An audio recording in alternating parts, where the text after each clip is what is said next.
Hello সবাইকে, আজকে অনেক দিন পর, অনেক দিন না অনেক মাস পর একটা ব্লগ নিয়ে আসছি। আই নো খুবই লেট, বাট আমি নিজেও খুবই আনকমফোর্টেবল ফিল করতেছি ভয়েস দিতে যেয়ে। বাই দ্য ওয়ে, আমি গিয়েছিলাম যশোরে। হ্যাঁ, ঠিক শুনেছো, আমি দীর্ঘ 5 বছর পর যশোর গিয়েছি। এটা আমার জন্য অনেক বেশি এক্সাইটমেন্ট ছিল। আর সবার প্রথমে আমি আমার ফ্রেন্ডকে সারপ্রাইজ দেওয়ার চিন্তা করি। আসলে আমি গিয়েছিলাম আরও 4 দিন আগে। আমি ওকে একদমই জানাই নাই যে আমি আসছি।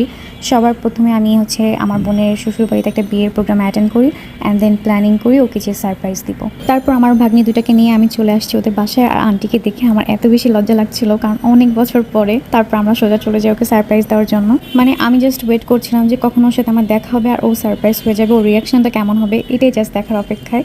তোমরাও দেখতে থাকো।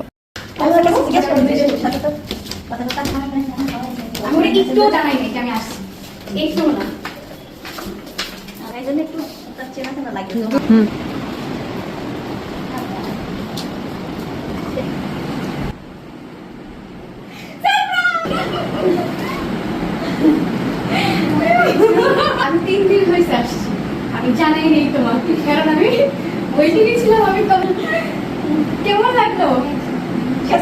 ফাইনালি সারপ্রাইজটা দিয়ে ফেললাম। ও অনেক বেশি খুশি হয়ে গেছিল যে আমি ওকে সারপ্রাইজ দিছি। আমি যে ওকে জানাই নাই, আর আমার বোনের মেয়েটা আসছে, ওর বাসা থেকে যাবেই না কোনোভাবে।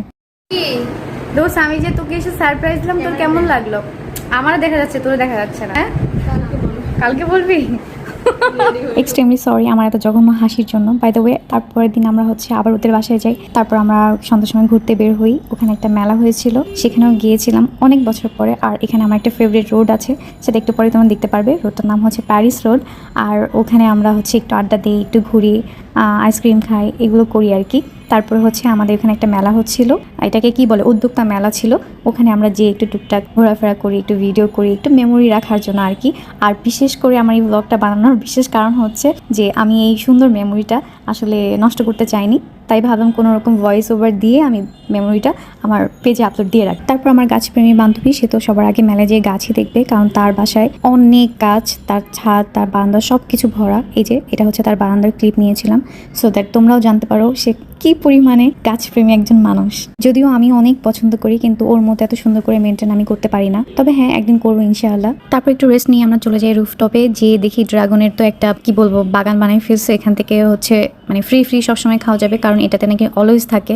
আর যে একটা খেয়েছিলাম অনেক মিষ্টিও ছিল বাই দ্য ওয়ে। তারপরে পুরো ছাদটা আমি একটু ভিডিও করি, কারণ অনেক সুন্দর পরিবেশ ছিল আর ওই দিন ওয়েদারটাও ভালো ছিল। আর এটা হচ্ছে ডালিম গাছ, মেবি হ্যাঁ ডালিম গাছ। তো এই তো টুকটাক একটু মেমোরি রেখেছি। আমার এসব আচারা ব্লগ যদি তোমাদের ভালো না লাগে স্কিপ করো, আর যদি ভালো লাগে